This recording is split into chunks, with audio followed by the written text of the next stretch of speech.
Greetings and salutations! This is Jason Silverain, and today I'm bringing you Lotus Turbo Challenge 2. Yes, this is the second half of the games I really wanted to reference when I was referring to old racing games for the Amiga. I believe I had the third one in the series, but number 2 is considered the best of the trio. Yes, this was released in 1991, a year before the Jaguar game, and it has 2 different cars. It's not bad, but you don't actually get to pick what car you're in. No, you alternate between races. And this kind of game is just like an advertisement for the Lotus vehicles. There's a few nice little things I'd like to go through, but if we're lucky it'll pop up now. I mean, it's got a cycling intro. Just let me turn this down a touch. There we go. There we go. No, I don't feel like I'm having to shout over the music.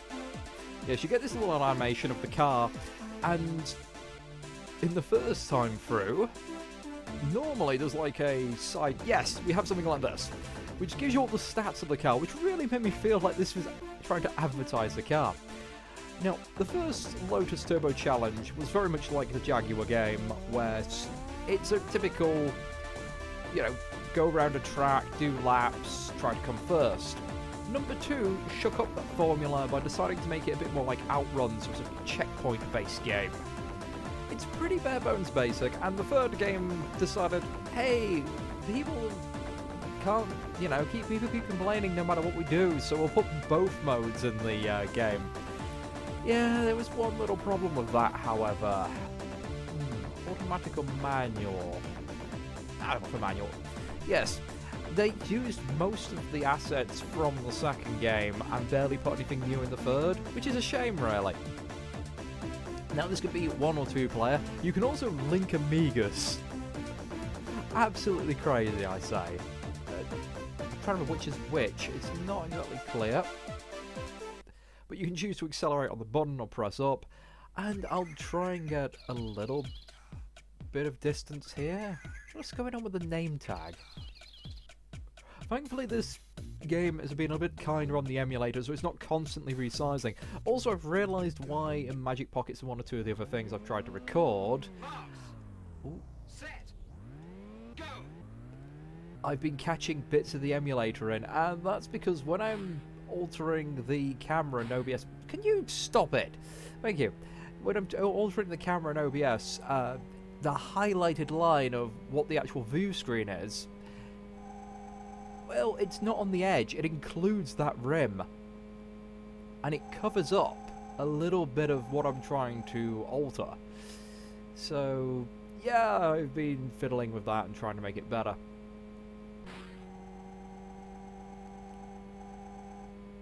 Again, I keep feeling like Magic Pockets was a little bit of a disaster. But, again, I'm at max speed, so I've definitely put it on auto.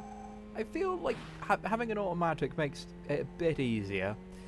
I mean, the manual gives you a bit more control, but and I think this is the prettier game. I really do. I think it's much prettier than Jaguar. But Jaguar's music, absolutely brilliant. The actual end goal and the courses and the like, very good. This just kind of throws you in with no explanation of what's going on, and I feel it suffers for that. Because when you're playing this, it feels a bit like a not as characterful Outrun clone. And I have no clue how many checkpoints there are or anything. This is the thing. I don't know if this is just one massive continuous race, or if we're going to have multiple checkpoints. Whoa! Very arcadey as well. I think most people know that if you hit a log at full speed in real life, you are not going to jump over it like a speed bump. Ooh. Okay, water slows you down, but it's not like there was anything I could have done there. Jumping doesn't. Now, if I could take the skid marks and the skid sounds, and the just general rev of the engine, and maybe even the HUD. I think the first game and the the third game had much better HUDs. The second one kind of dumped a lot of it. You've got a speedometer in the corner, you've got your gears. It's a lot clearer than the Jaguar one, which really doesn't make good use of its space considering how meh the backgrounds are. Though I will say the weather effects for it are really nice. I can't fault that. And it does get better once you're out of England. But with Lotus, yeah, this is just very arcadey, pick up and go. You can't really save your progress. You just keep going until you fail. And this has actually been a reasonably decent run. But it would be nice if it had a position listing. You know, like you're in first, you're in second, etc, etc. Why are there boulders on the track now? It's like, it feels like the opposition could have just been like normal cars and you're street racing.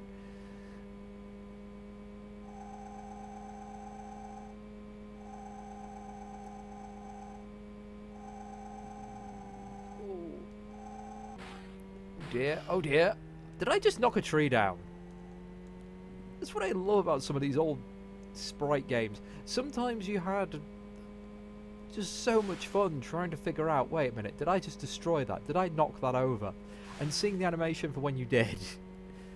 Well, I don't think I'm going to make it to the next checkpoint. The water's just slowing me down immensely. There's nothing I can do about these puddles. Oh wait, that's the finish. Congratulations. I like the voices though.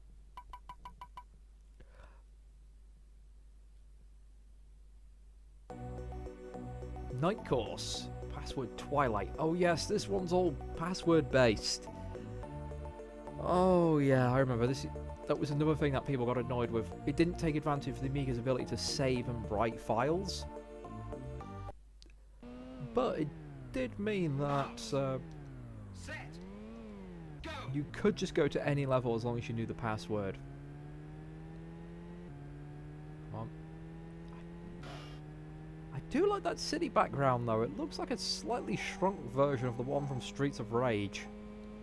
And then that's a series I need to go back and finish. Oh, I have so many plans for that. And then number 4 came out.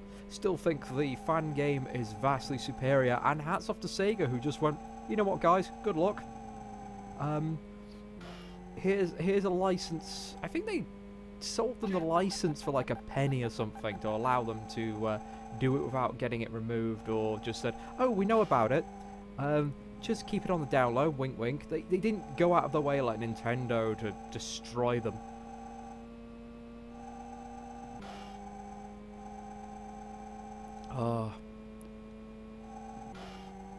Ripper for many, many fan games. Oh, I don't think I'm making that checkpoint. Too many crashes. Ooh, this is going to be close. Oh my goodness, you asshole. Just veering around like a drunken moron. Now there is one little Easter egg I was really hoping to see, but I don't think it's till some later levels. We start having crossings and trucks going across them, and if you get underneath the trailer of the truck, you've got a little yeah sort of soundbite play.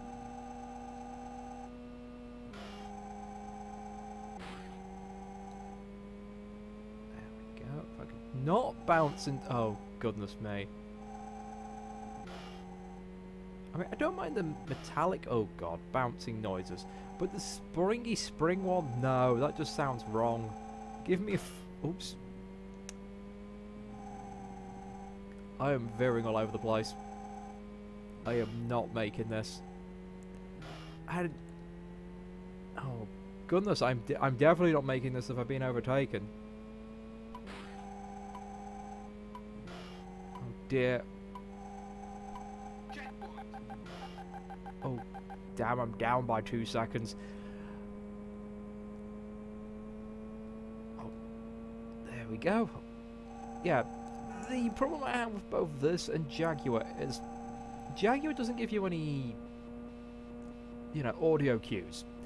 This, the steering is so friggin' clunky. I mean, it's sharp, but you're going around a corner, and oh my goodness, yeah, that you can oversteer so easily because I'm pressing right, and I'm still sliding all the way across because, yeah, I'm not making that next checkpoint. Nowhere near enough time. And that's a shame because it's the finish, I bet. Oh, goodness me. Oh, on the 0! It's not the finish, though.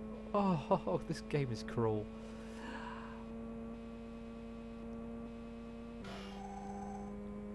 I should not have made that.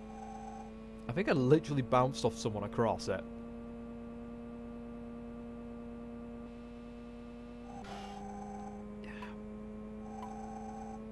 And it does feel, because you've got to be flat out, you can never really slow down. There we go, we're out of time. Yes, you can never really slow down, so you just have to hope you press right soon enough or left soon enough, and you'll still slide right to the edge of the turn, and you better hope that you don't hit anything.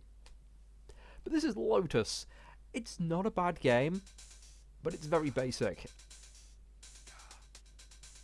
And this was just a little showcase I wanted to highlight. The music, oh yeah, it's a little thing with the music. It's one of the first examples of having subliminal messaging in your music. I believe it was Lotus anyway. But the beginning of that song has a very quiet, on the MIDI, saying, "Please don't copy." And you can barely hear it, but apparently with MIDI editors you can find it. But that's all I wanted to say. Thank you very much for watching, and I will catch you next time.